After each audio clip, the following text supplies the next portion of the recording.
So, Adam, what is on your Christmas wish list for 2021? Well, Clark, I probably need a new pair of socks. Need some socks, probably some blue jeans. Yeah. You know, just kind of stuff like that. Necessities like that. But, Clark, let me tell you what I really want. What I really want, the big man to bring me down the chimney, is a Georgia Bulldogs national championship, baby. That would be awesome. That's all I want. That's all I want. That's it. That's my whole list right there. A Georgia Bulldogs national championship.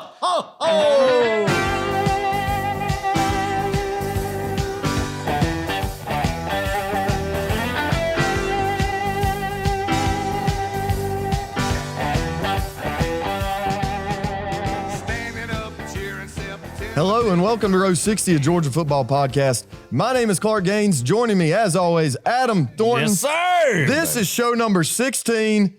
The Dogs did it. Unblemished. Perfect regular season, Adam. Woo, baby. Preach it, Clark. Golly. Preach it, baby. Hey, this is what we started this podcast. Hey, did you know when we started this podcast, did you ever think we would see a 12-0 perfect regular season from Georgia football? I didn't, Adam. You did. I think you called it. I predicted it, but I didn't think it'd come to fruition. Kind of deep down, you kind of thought, but hey, as the season just started to progress, you started to believe, man. You started to get that feeling that it was going to happen, and here we go. We're sitting 12-0, but Clark, right now, that's out the window. That's out the window right now. We're 0-0. We're 0-0. It starts a new season right now, a new mindset, baby. And this is the week everybody has been waiting for in the state of Georgia, baby. Whoa, minds need to get right. It's time, Clark, for this show, for us to get serious, for us to get focused, for us to turn up the intensity. We always say turn it up 5. Let's turn it up 10. All right, I like it. High energy podcasts out here. Really, people are going to hear right now. That's right. If this bring it, baby. If this is going to be a monotone podcast, and I'm not going to be on it. No, it ain't going to be a monotone podcast, Clark. You're going to bring it, baby. As Stetson Bennett said in a press game or post-game presser, he said, this is when the fun begins. Dang right, baby. This is where the fun begins, man. Oh, boy. We've got a lot. It's time to kill the king, That's baby. right. We've talked about it. It is time to do it. Hey, come 8 o'clock Saturday night, December 4th in Atlanta, Georgia. There's going to be a lot of dancing on the streets, Clark. A lot of red and black dancing on the streets because it has been done. Some heartbreak over the years against those guys is all going to be thrown out the window for what we're going to see in Mercedes-Benz Stadium Saturday night. You're calling it. And Mercedes-Benz. Let's go. Let's go. All right. Well, we got a great episode for y'all. A lot of announcements to make. We do want to talk about the Georgia Tech game a little bit. But to be honest, like you said, Adam, that's done. The regular season is done. So we'll spend a limited amount of time. The big one's coming up, baby. We've talked about big ones. This is truly the big one coming up, Clark. That's true. That's true. Before we get into a few announcements, we will be hosting a live call-in show this Friday night at 7:30 on YouTube and Facebook Live. Join us then with your questions, comments, and hot takes. Yeah. And your feelings on the Bama game. Yeah, or just to get on there and yell. Yeah. Bark. Yeah. Just to let us know how fired up you are. It's a special week for the state of Georgia. Everybody needs to be enjoying it. And we want to hear from you Friday night. We want to hear what you think about the game. What's your mindset going into it, you know? I mean, a lot of Georgia fans kind of split little mindset. People are like, this is it. It's time to get over the hump. Yeah. Then some are still so scarred from past events against these guys that they might be a little hesitant on just jumping on board yet. But we want to hear either way from Dog fans. What are you doing the Friday night before the SEC Championship? I hope you're spending it with us. Yeah, absolutely. We'd love to have you. That's right. We're also very close to opening up our brand new website and online store. You will be able to order directly from row60.com. It is not open yet. We don't actually have an official date, but be on the lookout for that. And we do have some merchandise that's going to go up on that pretty soon. Maybe in time for Christmas. We'll play it by ear. Yes, we do. Be on the lookout for that. So that's exciting, Clark. You know, we got some good stickers, some stuff, some koozies and everything. So good merchandise. Also, I'm wearing this hat, this Peach State Pride hat. There you go. Guys who've been with us since the beginning, Clark. That's right. Believed in us since the beginning. And also, I just ordered a gray pullover with old Standing Bulldog on it. So, hey, cold weather's coming for the holiday season. You want to be representing your champion Dogs. That's what's going to happen. This 12-0 team, you want to represent them the right way. So go over to Peach State Pride, get you some Georgia paraphernalia, get you a pullover, everything. So I got one on the way I'm excited about. Nice. So a lot of good stuff happening. Oh, yeah. Man. A lot of good stuff. Well, let's talk about the Georgia Tech game day atmosphere. Oh, boy, that was a boring game day experience. It was awful. It's always interesting going to North Avenue Club. Yeah. It's always because you feel like you could miss a stadium when you drive by because I mean it's so if you blink you miss it, right? Literally. Yeah.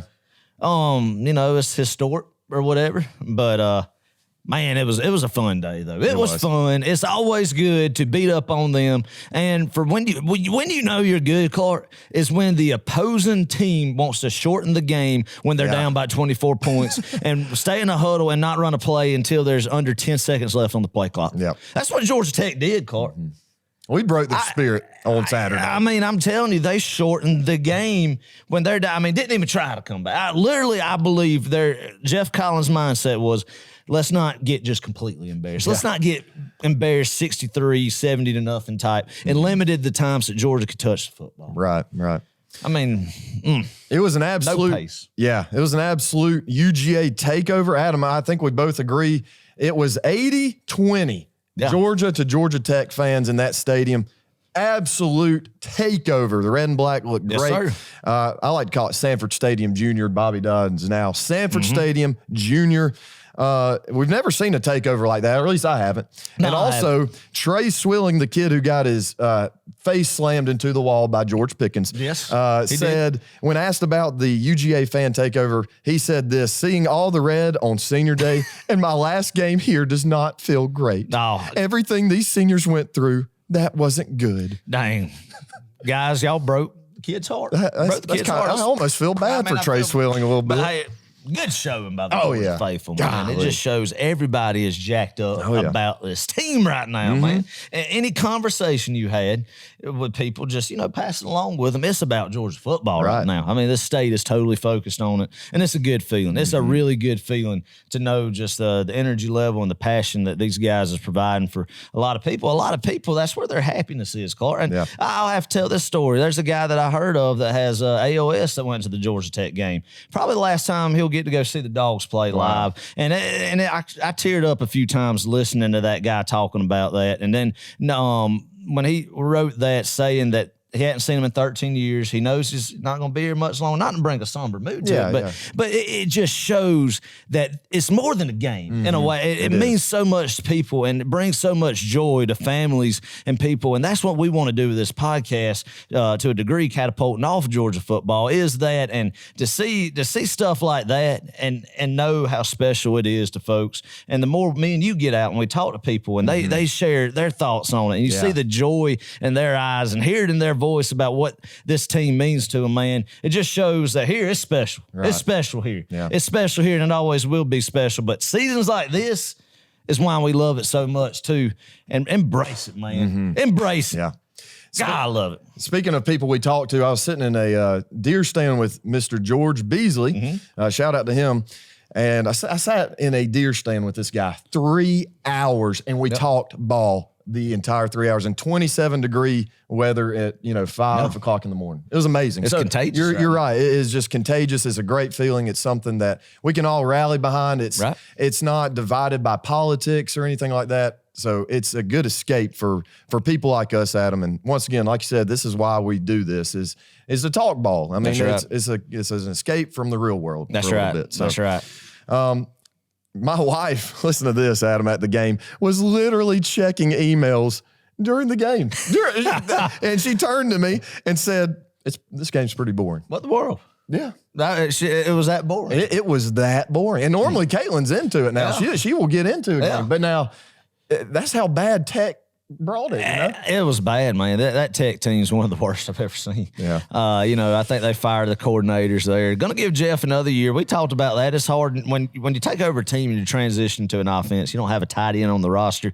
COVID year last year, so I hope they give him another year just for him. Just because that's a hard roster transition. That is. It looks like there's no momentum on the flats. There's no going in the right direction. I mean, there's nothing in year 3 that leads you to think that he is building in a good trajectory with that program. But hey, man, that was one of the most lopsided games, in the sense of just talent was just so uneven, and the game was short, and it could not have played out any better than what we talked about last episode of not having any injuries, shorten the game, get on home and rest. So, hey, man, that's what you want. Blank them 45-0 over your arch rival. A lot of fans there to celebrate. Perfect. Oh, yeah. Perfect. Perfect. Like I said last week, you can't script it any better, Clark. Can't script it any better. I love it. Well, before we share our concession stands report, we want to shout out our good friends at Palmetto Family Orthodontics just across the border in Greenville, South Carolina, for sponsoring us, Adam, and buying us some food at the Georgia Tech game. Yep. This practice is owned and operated by two diehard Georgia football fans. One of them being my cousin, Dr. Rush Baker Caldwell. Shout out to him, big-time listener. Palmetto Family Orthodontics offer traditional braces, retainers, and even Invisalign treatments for both teens and adults. Adam, that is something I wish I would have done. Invisalign. Yeah. My wife did it, and she loved it. Awesome. But so if you're looking to have an even better smile and improve your oral health, go check them out. You can schedule a free exam and find out more information on their website, palmettofamilyortho.com. So all you Alabama fans, go get your teeth fixed. I love it, man. I love it. Yes, sir. That's right. That's right. So, hey, short drive across the state line. Go see them over there just fighting the good fight in orange and purple country. So, Mr. Rush, we salute you. Yes. Awesome. Thank you. We enjoyed it. Hot dogs, everything. Just a good day. Adam, I don't know if I really enjoyed my hot dog. You didn't like your hot dog. Let me get your weekly concession stands report.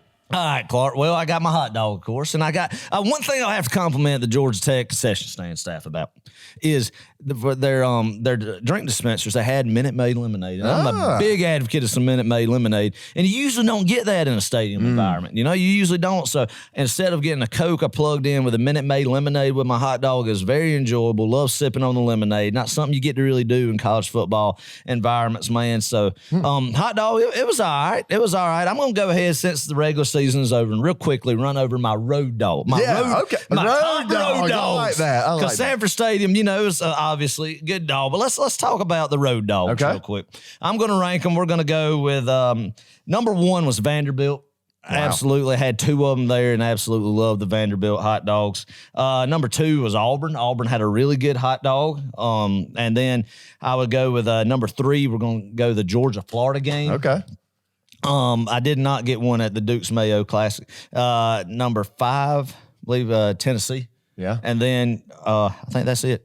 Six being Tech? Six being Tech. Yeah, wow. Six being Tech. So Tech had the worst dog. Is that a good lemonade? Good lemonade. Good lemonade and a good hot dog. I don't know. I'll be honest. When you get past Vanderbilt set such a high standard. You're probably ranking them, 2A, 2B, 2, 3. So that is, I think it's because it's a baseball school that they really dial in and focus on cooking a good hot dog. But anyway, a great enjoyable time eating hot dogs, and we're gonna do one at the Benz too. So okay, well, Adam, maybe you had a good hot dog experience at Tech. I didn't. Mine was awful. I couldn't even finish it. It was that bad. Maybe it was just selling them up in the upper deck or something. But the nerds should be able to engineer a better dog. That's what I said. And my Sprite was a little discolored. It looked yellow. It's like they're trying to poison me. That's interesting. That's interesting. But I will say, I'll give Tech, this is the only bit of credit I'm going to give them in this show. All right, they had some lids on their stadium cups, like coffee, you would on a coffee cup. Right. Yes, and that was smart. Yeah. And Josh Brooks, we need to get those in Sanford Stadium because it keeps the drinks cold. It's an easy way to sip. That's right. If you got a full thing of it and you dump it all over, that's that could happen. And it's good and tight on the cup, won't bounce off and everything. Right. So, it is good. Anyway, all right, good job. Good job, Tech. That's our review and our analyst of the Georgia Tech concessions. Take the good with the bad right there. That's right. Good deal. Good deal. Well, let's talk some ball. 11 straight games won, Adam, in Atlanta against Tech. I love it, man. I honestly, since 1989, they've only beat us one time in Atlanta. Wow. And that was the Jasper Saints game in 99. So, unreal stat. Unreal stat. Just domination. Domination with it. It doesn't look like it's slowing down anytime soon, Clark. This is kind of a slight towards Tech. Third consecutive year that Geoff, however you pronounce his name, has only won 3 games in a season. Not much of a surprise there, Clark. We called that preseason. Just not looking good. Not looking good on the flats, man. So I think he'll get one more year, but it's going to have to be probably, I think you're going to have to go get bowl eligible next year, double that win total for them to be happy to keep him. But hey, You know, and honestly, Tech should be with how much talent's in the state of Georgia. They should be a top 20 program. They should. Yeah, honestly, they should with the even after Georgia, Clemson, Alabama, Auburn, alike get their pickings of guys. There should be enough talent that you should get in Atlanta to get you to a respectable program. Yeah. But obviously, us as Georgia fans, the weaker they are, the better. Yeah, we'll take it. Hey, keep them rolling like they are. That's right. Tied with the largest margin of victory this game, 45-0. Was tied with 52-7 in 2019. So what is that? 45-point difference. Wow. Tied with the second. So the past 2 times we played them, we've outscored them 97-7. Yeah. Unreal. Yeah. Unreal. Oh my goodness. Good. The 2021 Junkyard Dogs defense are the first team since 1979 to hold each of their first 12 opponents under 17 points. Man. That's crazy. Golly. Oh, yeah, and they're averaging, 6.9 points giving up a game? Clark, that is unreal. Yeah. I mean, it's the last time a defense done that since maybe 86 Oklahoma, something like that I think I saw. But shoot, barely teams were throwing a forward pass, and everybody was lining up in the wishbone. Right. The option, and the receivers were in a three-point stance. There wasn't no high tempo, spread out down the field, up tempo offense back then. That was before Spurrier came with the kind of airing it out a little bit. So when you take that into account, it truly is remarkable what this defense has accomplished. Yeah. From the beginning of the year to the end of the year, no blemish in that. Golly, I mean, it's a special group. It's a special group. It really, really is. Couple more things I want to point out. We have outscored Tech 180-35 in the last 4 meetings. Golly, just beatdowns, really. It is. It's unreal. It's unreal. But man, it just keeps on getting better in that rivalry. Yeah. Perfect game, shutout, no turnovers or penalties. Yes, sir. I love it, man. The good disciplined football. Good disciplined football. What you needed, Clark, the starter stayed out there probably, I don't know, around 2.5 to 3/4. And that's what you needed. You wanted the guys to be able to not get rusty, not playing, but get enough experience to keep it, the conditioning going. Yeah. And then not get hurt, but then be able to shoot. I'd say about 2:30, they shut it down. 2:30 in the afternoon, an hour before the Alabama boys even kicked it off in Jordan-Hare. They shut it down. We're getting ready to go. Get their bodies recuperating. So it couldn't have went any better. Couldn't have went any better, man. Right. And then last little fun tidbit here. This coming from UGA historian Aaron Jones. Okay, what big Aaron say? He said, congrats to UGA on becoming the first team in college football history to receive every first place vote in 8 consecutive AP polls.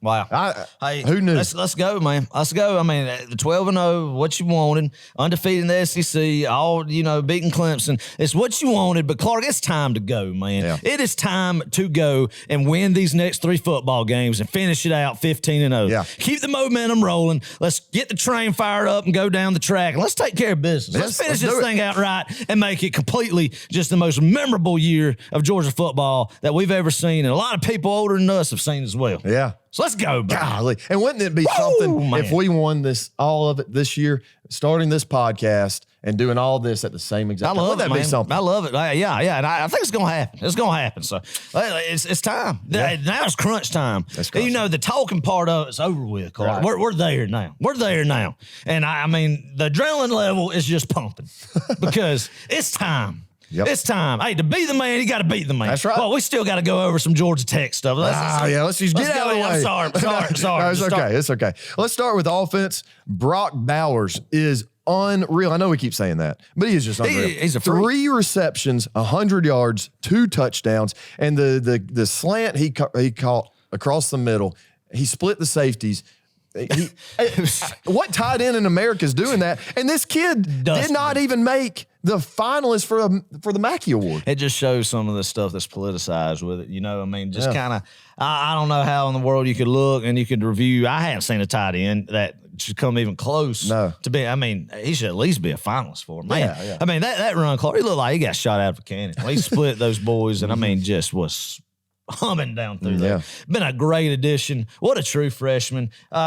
Definitely, he'll be the best tight end in Georgia history by the time he leaves, without a doubt. Oh, yeah. Yeah, I mean, that's a very safe thing to say freshman year. 100%. So, exciting for him. That tight end room is great. Darnell Washington, John Fitzpatrick blocking everything when you line up in that 13 personnel. It's special. It's special. Not a lot of teams have that luxury, but we do here at Georgia. Shout out to Todd Hartley. Yeah. Great tight end room. Brock Bowers, good get out of California. There's a guy that's going to be big next week and going forward to get that ring, baby. That's it. Oh, we're going to, hopefully he'll be a big target. O-line, they played and looked good. Still no Jamari Sawyer, though. Adam, you think we're going to get him back anytime soon? Yeah, Clark, I think he'll be back next week, and then we'll talk about it more on the preview here in the back half. But it's going to be where you're going to plug him in at. Where you going to plug him in at? You know, a lot of people would like to see him go to the inside, kind of a more natural guard, but he's been getting reps at tackle. You're going to have Will Anderson lined up behind him, but Broderick Jones is playing good at that tackle spot. So where do you rotate it? McClendon, he's playing good too. So it'll be interesting to see what they do, but Matt Luke's got a lot of pieces to work with. The line, Clark, yes, they did. Stetson had a lot of time to throw the football. Yeah. Warren Erickson is back in there, you know, and I've beat up on Warren, maybe unfairly in a sense. He has switched to a new position, played a majority of the season with a hand injury, and something I failed to mention, which could be, I was sitting around and I thought about this the other day too. And when you have Cedric Van Pran at center, how big of a deal is having Warren Erickson beside him to recognize coverages, you know, and to be, you know, to kind of get everything lined up. And how big is he on the communication front as a glue, that offense line? We might think that, hey, he could be a weak link inside that guard spot, but we don't know what he does on the field as far as being the field general on the offensive line. So, but a great game Saturday by all of them. Stetson had a lot of time to throw the ball. It was great. It was great. He threw it to 10 different people. 10. We got 10 people who called a pass. That's right. That's amazing. That's right. And then when you can do that, I mean, it's just little things. But when you can do that in your home state of Georgia, I mean, if I'm a recruit and I'm looking at Georgia as a potential place for me to go and I'm a receiver, that's pretty good. Come on, I got a good chance to play in my home state in front of a whole crowd. I mean, that's good stuff. It is, man. Georgia's offense changed the narrative of receivers not getting any touches, man. So great to see number one back. Oh, yeah. He caught a ball, did his little, signature halfway hurdle type deal. Holding the ball. Yeah. So it's good to see him, man. Maybe, I don't know what his role will be next week in Atlanta, but I'm excited to see it. I'm excited to see it. He's a guy that he looked good out there. Yeah. He looked like he was confident on that knee and cutting and running around and got in a few plays there. So I don't know. Well, let's see if he has a bigger role next week. He might not. He might be out there a lot as a decoy because you have to respect him when he's in the football game because of who he is. So we'll see, but awesome. Clark, and March, did you think we'd see him play again in the Georgia jersey ever? I didn't. I thought he'd opt out and be done with ball, but when we heard that news from spring ball, they tore an ACL. But great job by the medical staff, by George Pickens working hard, persevering. Yeah. Go get that reward, man. Work hard, go get it. Go get it. Back for the postseason, number one team, go get it. Boom. Build up that draft stock. So let's go. Yeah. Love it, man. I tell you, one thing I liked about Monken's game plan, we divvied out the rush, the touches, rushing wise, we divvied out the carries there. James Cook, I think he's going to be fresh for this upcoming game, and that's good. We need that for some fresh legs, especially at the running back position. Because if we can't establish a run game against Bama, it may be a long day. But Clark. One thing is too, you could tell the last few weeks on offense and defense been very vanilla game planning. Very vanilla what we were shown, but it's gotten the job done easily. But. I like it. I think some guys are fresh coming in next week. We'll see. I think Salyer's going to be back. It's a good spot. It's really a good spot to be in. Yeah. Dominic Blaylock got some more reps Saturday too. Deep wide receiver room. Everything was great. Yeah. Great. We averaged 12.8 yards per pass. Awesome. That's a first down on average, that's a first down every single time you drop back to pass.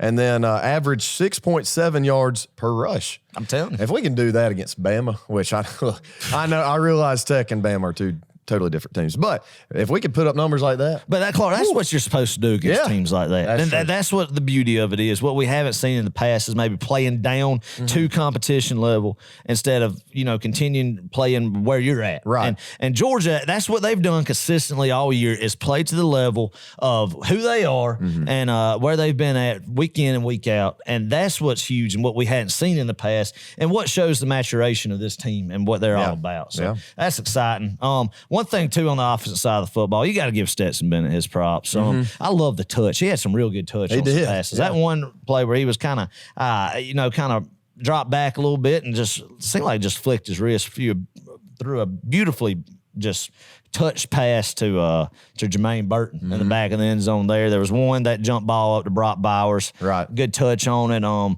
Very accurate. He was very accurate with the football Saturday, and he does. He looks more and more comfortable each week, Clark. So we'll see Saturday. Yeah. So let's go. Yeah. Love it. Let's transition to the defensive side of the ball.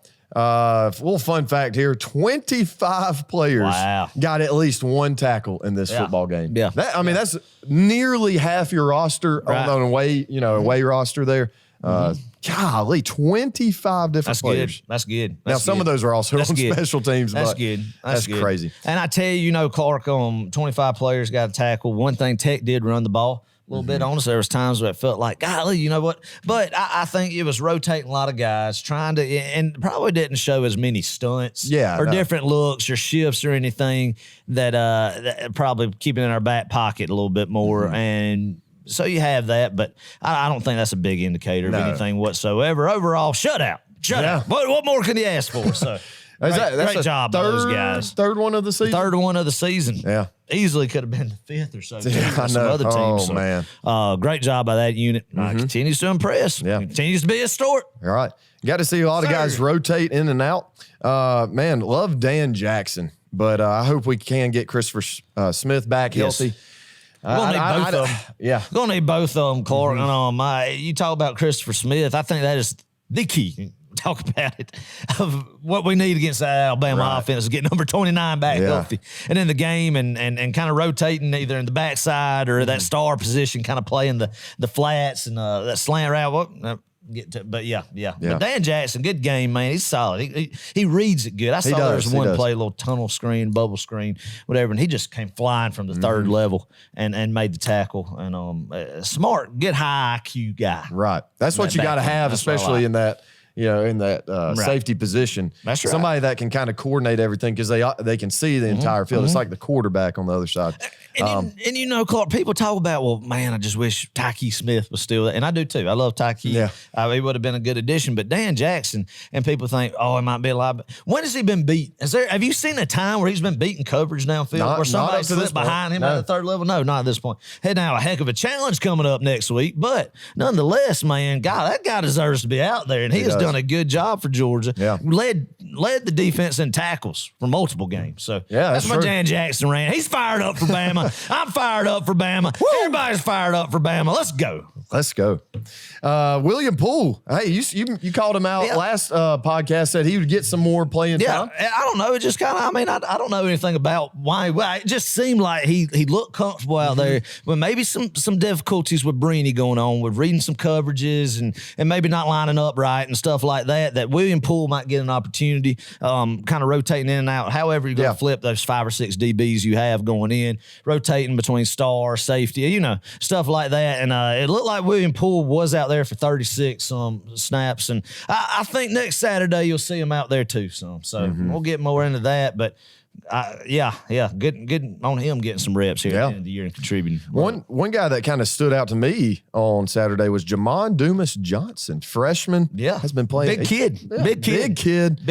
And I think he's going to be a stud. Very quick. Yeah. You got to the quarterback, I think, a couple of times and made created some havoc. Yeah, I can't beat that. Oh, man. That's good. Tremel Walthor. Is that Walthour? I can't. Yeah. Walthor. Has been getting a lot of playing time, too. He's played. Walthour, yeah. Right. He's rotated and helped that defensive line depth out a little bit. Yeah, too, man. A lot of good guys coming waiting their turn to get in there. And it's what Kirby's built. I know. It's what Kirby's built. So.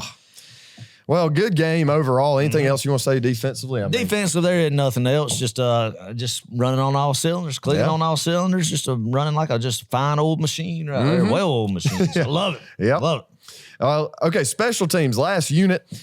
Adam, I said this during the game. You know you are steamrolling another team when the backup kicker makes an appearance. I love it. I don't even remember his name. Jerry Zirkle. Jerry Zirkle. Boy, we gave a scholarship to from Texas. Oh, yeah.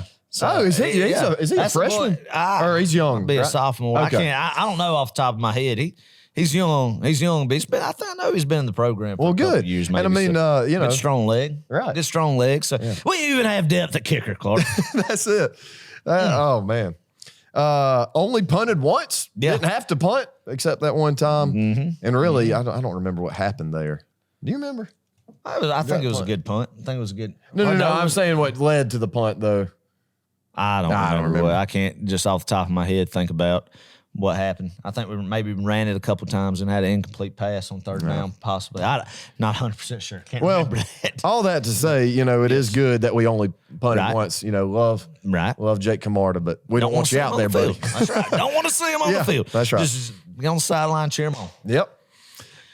Kearis Jackson. Adam, is he hurt? He got a little banged up. I personally have not seen anything on his stats going forward. Maybe it didn't look on the sideline. It didn't look like it was major. Okay. He came out because I was sitting down there behind the Georgia bench, and it looked like he got out of the locker room fairly early and was just kind of that. Right. To me, and I could be completely wrong. It could just have been a little bit banged up. Just went ahead and sat him out the rest of the game. Yeah.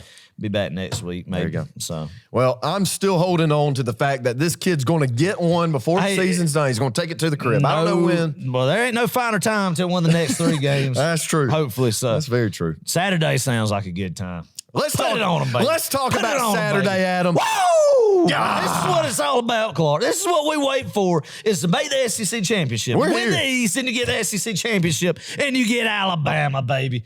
It is time to rewrite the script in this series, Clark. Yeah. It is time to pass the torch, baby. Hey, this is the game, Clark. How many times have we had our hearts ripped out sitting in the old Georgia Dome or in Mercedes-Benz Stadium against Nick Saban, this Alabama team? You think of 2012. You think of 2017. You think of 2018. And it's so close right there at the end of the game, and it not happened. Well, Clark, do you want to know? And I know there's different coaching regimes in 2012, but as Georgia fans, we got to lump it in there because it broke our hearts too. And it's the same holds for 2012 and 2017 and 2018. That is not true today and won't be true in 2021. Yeah. And this is Atlanta, or last year for that matter. Kirby Smart and Georgia's going into this game when you line up each position by position, and especially big time on the offensive line and the defensive line with equal talent or more talent than Saban and those Alabama teams. That's true. And that has not been said. That's true. That has not been said. It wasn't in 17, it wasn't in 18, and it wasn't in 12.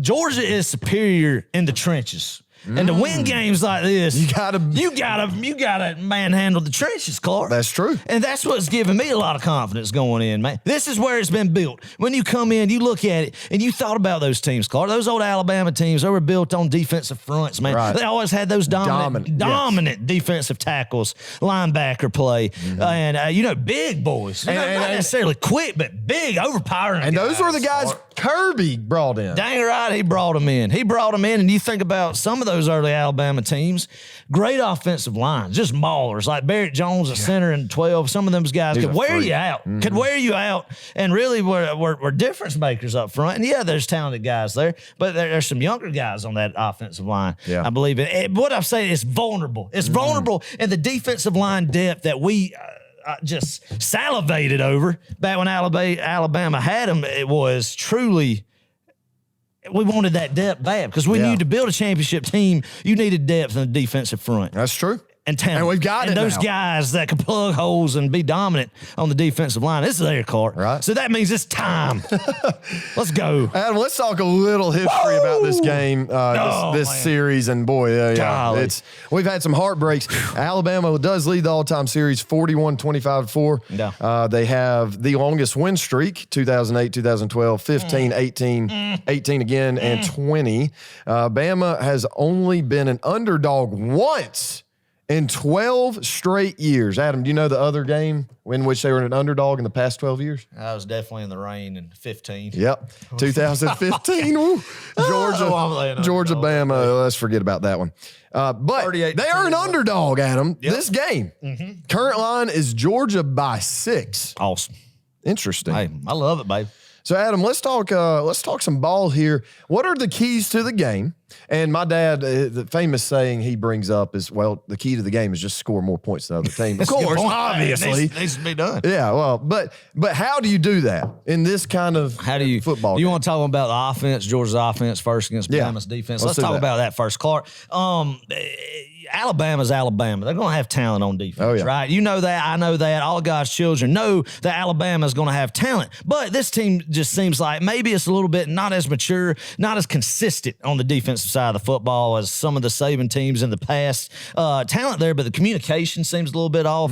You know, it's like you don't know. And make no doubt, let me say this first.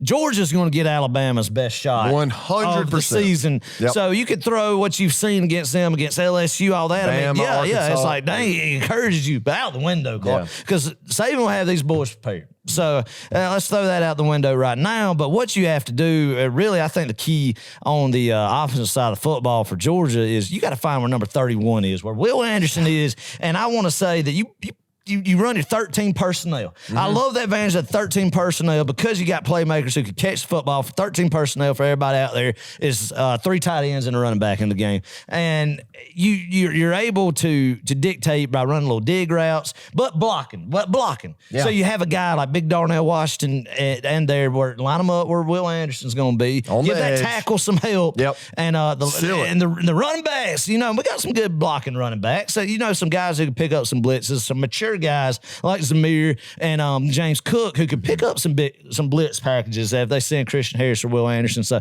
I think it's going to be limiting Will Anderson's impact on the game because make no doubt, as much as I hate to say it, he's the best defensive football player in the nation. Yeah. I mean, obviously we could argue some of our guys, but they don't have a defense full. Christian Harris is an athletic guy. They got some athletic guys in the secondary. Clark, I really think what's going to have to happen here is, and what I loved about Stetson Bennett last week is his confidence, his poise in the pocket, delivering the football accurate. He's going to have to do that. We can't give him cheap turnovers, and we're going to have to throw the football, Clark. I really think that we're going to see some line struggles. I mean, it's not just a great Alabama defensive line, but they're still a good defensive line. And I think we're going to have a hard time running the football at the beginning until maybe that depth starts kicking in and we wear them down a little bit. So I think early on to establish the lead, Stetson Bennett's going to have to make smart decisions with the football, and Monken's going to have to draw up some good play, and we're going to have to go there a little bit more than what we normally have this year. They're going to stack the box, and they're going to force Stetson to throw. So, and I mean, look, I'm no offensive coordinator, but if I'm Monken, I'm thinking, okay, how do we get this going quick? Right. We need to get the ball out of Stetson's hands quick. So quick screens, outside slants. I mean, just quick, easy passes to get his confidence up, to stretch the field, to widen out that defense a little bit, and then that's when you can attack them up the middle and, you know, do some zone. I agree, Clark. I mean, I think that's going to be a big thing is I don't think he'll have all day to throw the football. Sit there and hold the football, wait on long routes to develop or anything. I think it's going to be key, like you said, and to get them in positions where don't have confidence being broke by a lot of batted down footballs. You know, be able to make some throws, nickel and dime them down the field, get down the field, and put up some points, man. Go ahead, build that confidence up and put some points on the board. Yeah. I mean, Adam, if you look at the past 3 games that we've played against Alabama, we dominated the first half in all 3 of those games. Now, obviously, it's a 4-quarter game. Yeah. But this year, I really do believe if we come out and play like any one of those other games in the first half and do that once again in the second, I mean, we're obviously going to win. Well, you put your foot on their throat. And you know Kirby's going to do that. Let's go around. Yeah. And when there's a lead built, if we have one built, which I think they will, absolutely, keep pounding them, man. Keep you pounding saw what them. happened last week with Auburn. Yeah. You know. That's right. And That's it right. happened to us 3 other times. That's one thing too, Clark, man. You think about it, in today's game with offenses, especially like Alabama's, who could score quick, and when you start trying to, and especially when they have 2 or 3 timeouts still left with under 2 minutes left in the football game. Yeah. I hate when people go in a shell, and I understand the point of it is want to run, but everybody and their brother knows you're going to run the ball 3 straight times. Then you're going to punt the ball back with a minute and a minute 10 left, and these guys can get downfield and score in a hurry on you. That's happened in a couple different games this weekend. I mean, Oklahoma about did Oklahoma State as well, and it's one of these things that if we get in that situation late in the game, it kind of worries me because Alabama has come back and won. This particular Alabama team has been tested late in the game, battled adversity, when Georgia really hadn't had no fourth quarter games at all this year. So I want to see them get up early and put their foot on their throat and just start building that momentum. The dome's going to be rocking. Georgia fans are going to be rowdy. And it's time to just put a punctuation mark on the win, Clark. Absolutely. Make it a statement. You know, make it a statement. But going back to that, Alabama, I tell you, they have this mentality there that they're going to win every single football game. They don't know how. You're right, Clark. They don't know how. They're going to win it. Yes.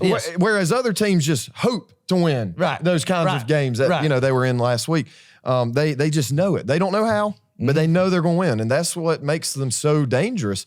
And that's why I respect them. I mean, look, I hate Bama, but I also respect them at the same time. They back up, you know, what they say. And that's been instilled in them in that program. And like you said, Clay, they don't know how they're going to win, but they're going to win the game. Right. But Georgia now, what we have in our program now is Kirby's led them to believe, and it is the truth, they can beat Alabama. They're better than Alabama. And this, I guarantee you, we are going to see. And it's not going to be one of these things, well, we better bring our A game. Yeah, we better bring our A game. But Georgia's bringing their A game Saturday, Clark. Yeah. There's no doubt that this team is going to be ready. Jordan Davis and those guys, those senior leaders, these older guys, they're going to be ready. Kirby Smart's going to have this team ready. They're going to be ready to go. And I think this is the first year you could say this, Clark, against these guys. Georgia's best will beat Alabama's best. Don't let it feel good. It will. Don't let it feel good. It really will. It took time to get to that point. Yeah. But it's always been, and we have got it, that we'll have to play good. Right. And all 4 quarters and hope, you know, they have some miscues. But no, we're at the point now, Georgia's best will beat Alabama's best. Yeah. Let's talk about the defense. This is what I'm excited about. Oh, yeah. Let's go. Let's talk about the defense keys to the game quick. It's huge. This sounds elementary. I think we all know this. But we have got to pressure Bryce Young and flush him out of the pocket. Absolutely. And when he gets out of the pocket, we got to have a guy on him. Right. And that sounds way more complicated. You got to rush 4 every single play. Yeah. Do not rush 3. If you sit there and you did like Arkansas did and run a 3-3-5, drop 8 and rush 3, then he's going to pick you apart, Clark. He's going to pick you apart. It's kind of like what that game plan against LSU in 19 with Burrow and all those talented guys. And they're not at that level, obviously, but you still got a good quarterback who's accurate with the football, confident with it, can move around the pocket and dish it out. Just a guy who could really just get the football out of his hands and accurate with the football as you give him much time. But you've seen if you are able to get him rattled, then he's not as accurate with the football. And one thing that Georgia's going to have to do is they're going to have to bring pressure. And you need to rush 4 at least. And then, you know, maybe you don't have to consistently rush more than 4, I feel like, with the talent we have on the defensive front.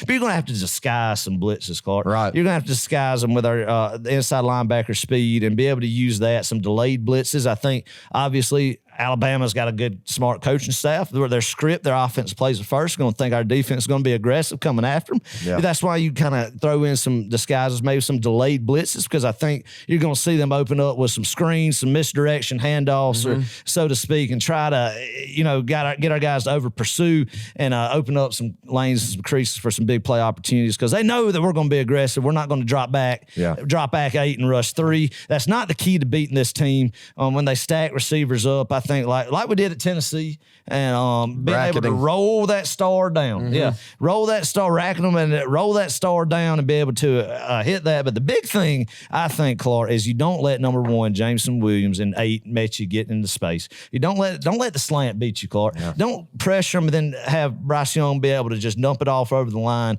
and hit Mechie or Williams and give them space to run the football. Eliminate that, and don't let them get anything stupid on 3rd down, Clark. Get off the field on on third down. That's third and long. Do not let them get past the third level and just play disciplined football. I think you're going to see some man-to-man, but I think it's going to be primary zone. Yeah. I think these guys are going to be in zone. We're going to see some – you keep Bryce Young confused because what you've seen, if Bryce Young has to make a decision to check at the line, he's very vulnerable with it. Very vulnerable with it when he's checking out of it and confuse him. And I think between Kirby Smart, Dan Lannon, and Will Muschamp and these defensive meetings, and they've been planning on this game for weeks. Months. Yeah, months, probably. Months. Honestly. So, they're going to have a game plan there. But it's like you said, Clark, rush Bryce Young out to his left, make him, especially if that's the short side of the field, get him to the short side of the field. If he's on his left, make him throw across his body. Yeah. Don't let him break containment and be able to scramble with the legs, but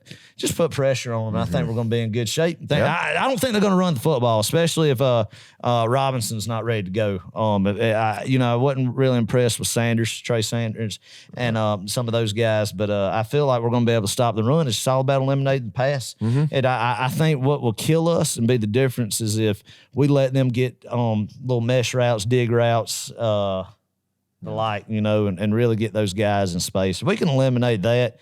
Put yards after catch. Yards after catch, exactly. That's the big thing. And I think they'll do that by tunnel screens, slants, dig routes, because I think we'll be in kind of a cover forward look with safeties playing about 14 yards off the ball. And I don't know, but a lot of zone, I think. But everybody playing their assignment. Christopher Smith coming back. I think you'll see a lot of nickel, 5 DB, 6. You might get some dime looks, 6. The beautiful thing is you have a lot of playmakers, Clark, you can plug in and out, give Bryce Young different looks, send different blitz packages, disguise it, and I think that's what you're going to have to do to beat them.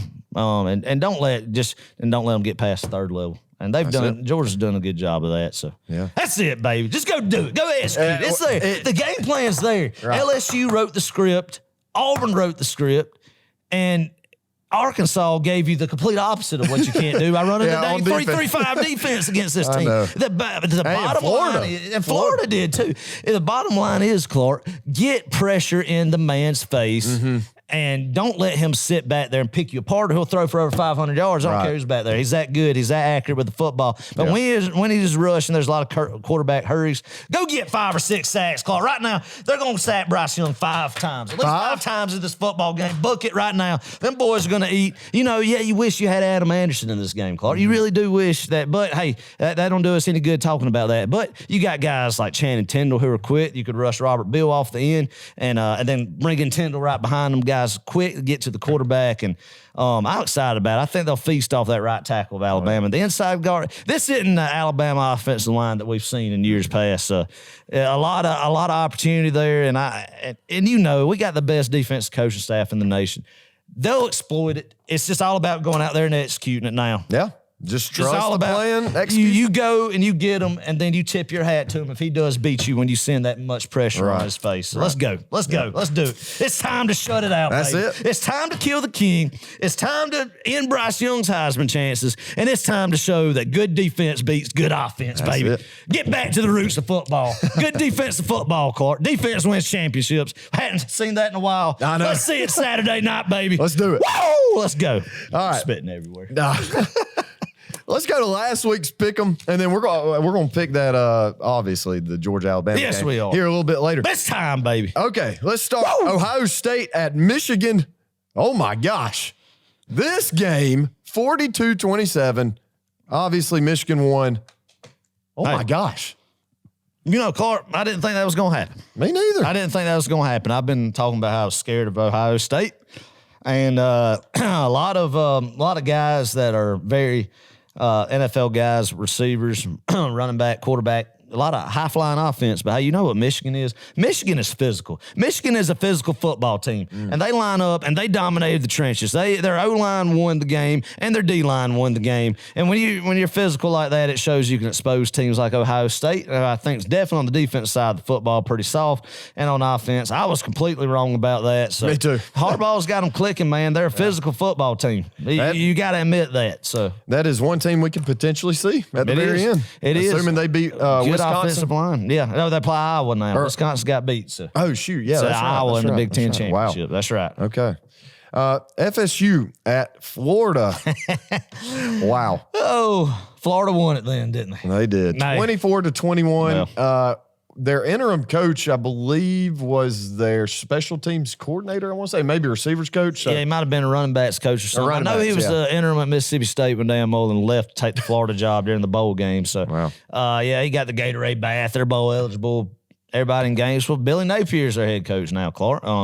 I'll be honest, it's a great hire by them. A guy who can recruit, and a guy who's been around Dabo Swinney, Nick Saban. He's from Georgia. He's got the connections in the Georgia high school circuit. A guy who I'll be honest with you, I think was going to get some talent back in Gainesville. But hey, it's a good challenge for Kirby. Let's go. Yeah. I still like our guy better than their guy. Me too. And he's got to prove it. But all signs lead to that was a good hire as far as getting a recruiter. Billy Napier going to Gainesville. So we'll see how the next few years shape out. Alabama at Auburn, the Iron Bowl, 24-22. My gosh, what a game. That was an ESPN what a classic. What a thriller, Clark. There's some questionable stuff. If you're Auburn right there, he's like, dang, you think that when they had that first 2-point play, when it segued into having to go for two in the third overtime? Is that right? Yeah.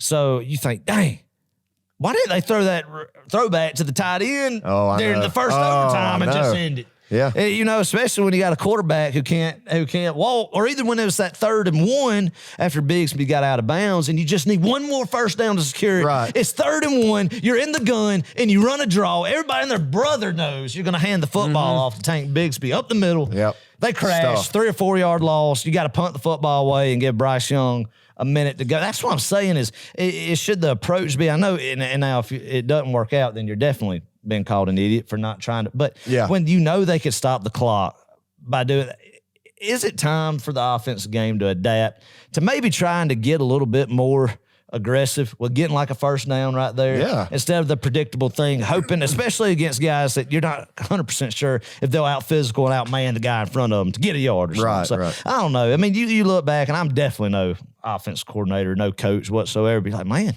what if they could have just at least done a halfback there, something to get that yard instead of just a predictable thing of. Well, good. Oh well, that's a typical Mike Bobo play call right there. No, I'm just kidding. Mike Bobo's. He's done a good job there at Auburn. Yeah. They've had a good year backup quarterback, and Alabama look like that. But we'll still get Alabama's best shot. But the Iron Bowl, man, weird stuff. Stuff happens. So. Bedlam, Oklahoma at Oklahoma State. 37-33. Great game, the Cowboys. Great Gundy. game, man. I love about it. And maybe it's good mojo going into next week. It's some guys who's had some long losing streaks against some opponents. Michigan and Ohio State, about 8 game. I think there's been a 7 game with Oklahoma State. So maybe it's time, baby. It's time for Kirby to get over the hump. For Kirby to get over the hump. Yeah. Just good juice going in. Hey, so Ohio State's eliminated. We don't have to worry about them boys anymore.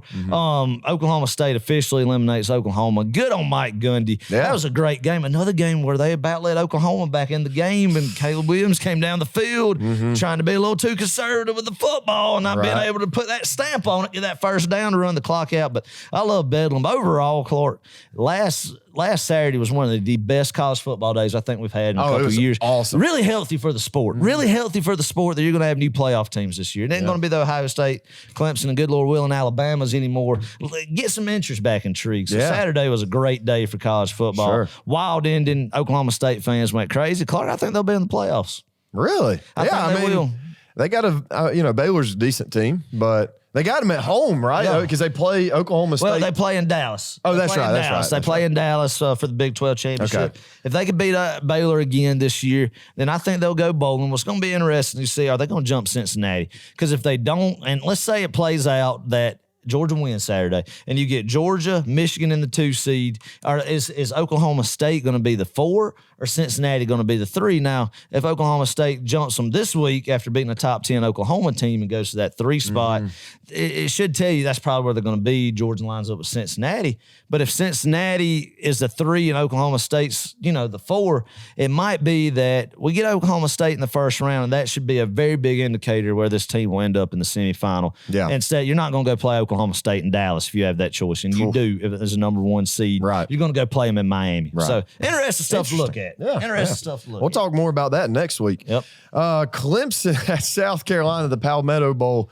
Oh boy, I picked nice guy Shane Beamer to get his first victory against Clemson, and Yeah, that didn't happen. 30-0, goose egg in Williams-Brice Stadium. Oh, yeah. Oof. Clemson, they've kind of hit some strides, scored a few points. My boss, a big Clemson man, worked with some Clemson buddies, and they were fired up about it. Oh, good. When I was talking, they were fired up for the future with it. So, poor South Carolina got blanked. Well, they're going bowling. They made T-shirts for it. They made T-shirts for it. They're bowl bound 2021. Birmingham. God bless them. Oh my gosh! All right, West Virginia. Hey, look, I don't know if I got one game right out of this whole slate. I picked West Georgia versus Valdosta State. That was our game of the week last week. Valdosta State absolutely just skull drag. This looks like a basketball score. Yeah, 66-35. Whoa, man. Going back to the Mike Leach Valdosta State offensive coordinator days, back in the late 90s when old Mike Leach was down there in South Georgia running the offense for the Valdosta State Blazers. So big win for them. Big West win, Georgia, Town, USA. Yeah, they had West Georgia only rushed for 29 yards in that whole football game. Yeah. Yikes. So Yikes. Can't win many football games. That's right. That's right. Just ask Clemson. That's right. All right, let's go to this week. It's championship week. Conference championship games, that is. Let's start, Adam, with the Pac-12 championship. And I know we have a special guest picker for us today. I'll kind of give my insight, but I'm going to go primarily off his picks. My little cousin Dagan at the Thanksgiving gathering gave me some predictions. I'm like, Dagan, we're going to put these on here. These are good. He not only picked a winner, he picked a score. So this is what we're going to go with then. So let's start with the Pac-12 championship. Oregon versus Utah. This is in I believe the new stadium out there in Vegas where the Raiders is play. it in Vegas now? I think, It's not in San Fran. It's at Allegiant Stadium. Okay. Las Vegas, 8 o'clock, ABC. That's a Friday night kickoff, right? Friday night. That's true. Yeah. Yes. So you get to watch that game, getting prepared for Saturday, and watching our call-in show. So you have a laptop with our call-in show on one screen, and then you got the game, the Pac-12 championship. So. Right. Well, you want ours to have audio. You want the call-in show to have audio. You don't right. That's right. Adam, who are you taking in this Pac-12 championship? A beat-up Oregon team or a pretty good Utah team? Actually. I'm going to take Utah. I'm going to take Utah. And Dagan's pick, his score was Utah 41, Oregon 24. Oh. So we're both taking Utah. Who are you taking, Clark? You know, I like Utah too in this matchup. Actually, Oregon to me has just not impressed me. I don't think so. I think they beat them pretty soundly, manhandled them 2 weeks ago. Oh yeah, so it'll be interesting. It'll be interesting to see if they can replicate that away from Salt Lake City. Hey, let's see. They might not. I don't know, but I'm still going to go with Utah. They look it was too dominating of a performance not to pick them 2 weeks later. There you go. So, all right, Big 12 championship, Baylor versus Oklahoma State. Boom. Oh, sorry, you said what? Wait. No, wait, yeah, I'm sorry. I said in Dallas. Yes. In Dallas. AT&T Stadium, 12 o'clock, ABC. Yeah, nooner on Saturday. Okay. I'm going to go with Oklahoma State. Okay. I think Oklahoma State's riding high. They know this is a big opportunity to make the playoffs. They've already beat Baylor before. Baylor, Dagan's going with Oklahoma State, 42-27. 42. Who you going with? Got a lot of shootouts out there in the West. Yeah, boy. Let me ask you this, Adam, and this just shows how much I actually keep up with the Big 12.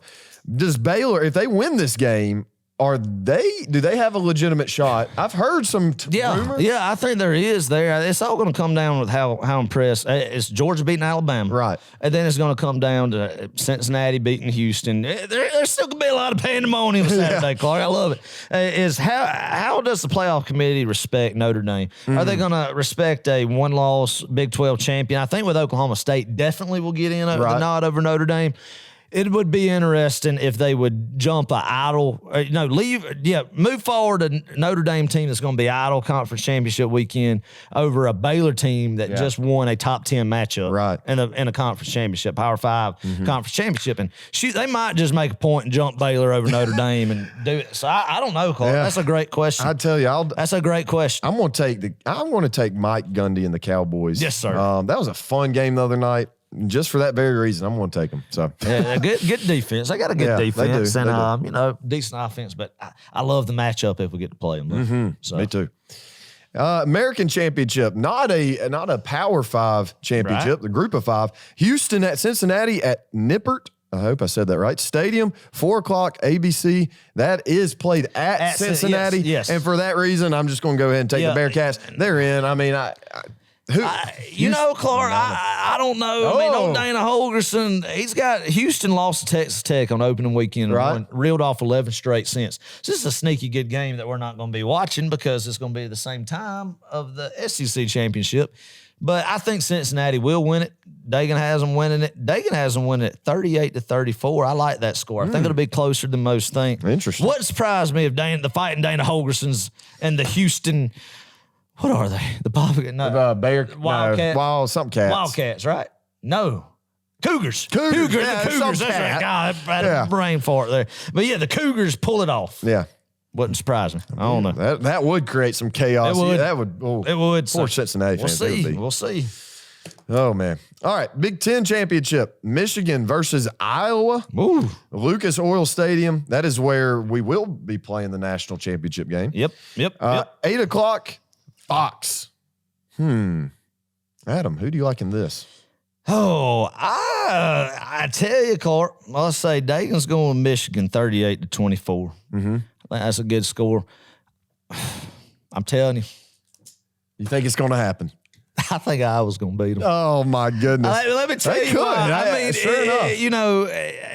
That's an emotional win you just come off of. That is a good point. Iowa won. They play good ball all year. The offense isn't as great, but they're a physical football team too. Yeah. I might regret that. I'm not 100% confident on that, but hey, I'll go with it. Okay. Complete pandemonium. Wow. 2-loss Iowa, Big Ten champion. So that would knock out Big Ten. That would knock out the Big Ten, the Pac-12, and the ACC. That would mean all three of those conferences would be out. Yeah, right. And that opens the door to a 2-loss Alabama. I think, especially if Houston. What if Iowa wins and Houston wins? What does that do to everything, Clark? I don't know. I mean, it just obviously secures more that Georgia can have a mulligan and get beat Saturday. We don't want that. We're not going to think like that. No. I don't know. I don't know what it'd do.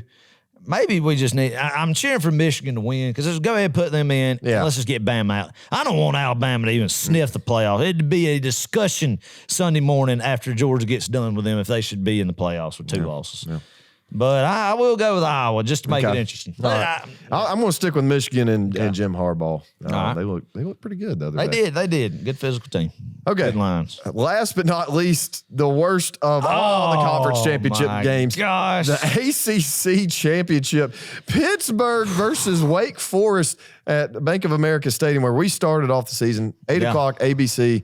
My gosh, Adam, I mean, would you have imagined Pittsburgh and Wake Forest for the ACC Championship? Yeah, it makes you feel like it's the mid-2000s again, where it was just you just had to pick teams out of a hat who's going to play in the ACC Championship because everybody was just pitiful. Mm-hmm. That's like a 2006 ACC Championship game there. Back in the good old days of the ACC before Clemson started their run, but good not to see Clemson in there. Mm-hmm. I like that. Like different. Get some fans excited. Probably going to pick you up a ticket for $20 there. Give me Pittsburgh and Kenny Pickett winning this football game. And Dagan has, let's look.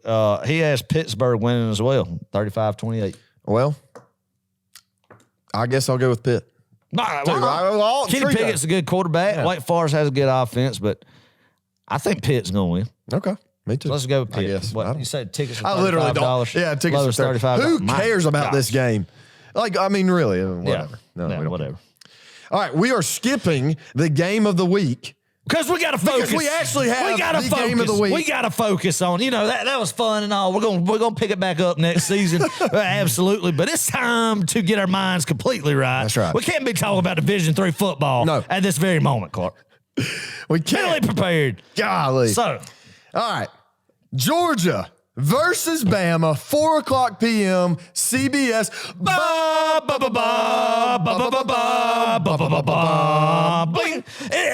That jingle's a little bit more special when it's under the lights of the dome in Atlanta. I got my heart. My heart is racing now. I'm ready. You need to get it. Everybody needs to get it. If you want to get adrenaline rush, get on the YouTube and search up the CBS college football theme. Blare it. Hey. And you talk about getting some chills on. I want everybody. I challenge everybody. In their fire up playlist to add the CBS football jingle to it to get just run through a wall after you. Because you will.